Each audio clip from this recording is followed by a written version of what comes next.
Guys, ito, kuha tayo ng strawberry. Ay, strawberry. Blueberry pala guys. Yung mga blueberry dito iba-ibang klase. Yan, ito maliliit. Para silang mga alateris. Yan, nakikita nyo guys. Ayan. Nag-harvest tayo. Ito guys, para silang mulberry. Ito naman blueberry. Yan, ito yung na-harvest natin guys. Ito sa Canada to. Yan, tinan nyo yung mga ano natin. Yan, ang dami guys. Oh. Kain tayo, kain tayo.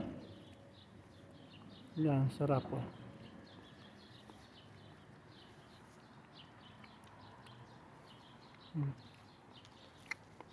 Ito guys, inog na oh. Tamis. Pag hindi mo kinain, pag hindi mo papinitas ito, kakain ng mga ibon.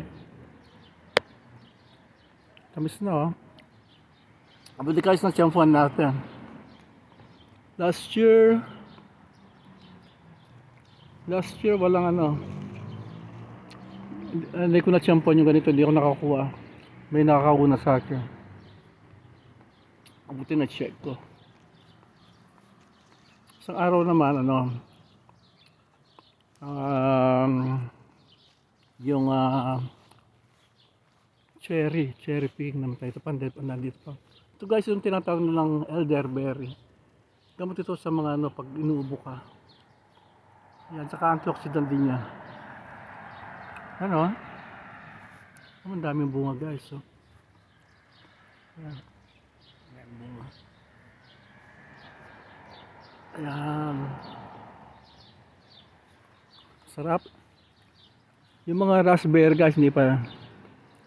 Tatakpan sila, ewan ko kung mamumunga, parang wala yata. Kasi tumas ng tumas ito oh.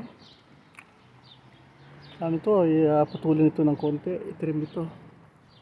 Ito guys, so ito nagtatanim kami dito. Yan mga tanim mo. Yan, yan. Yan.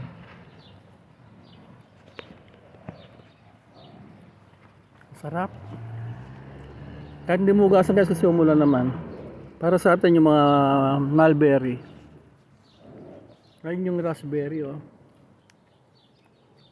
Ito yung kapitbahay namin. Nagbigay sila ng tent dito. Tapos nagbigay sila ng swimming pool. Ay, malambot pa yung swimming pool. Ayan oh, sarap guys. Iba nasa taas, hindi natin maabot. Yan. Thank you for watching guys. Nandito ako ngayon.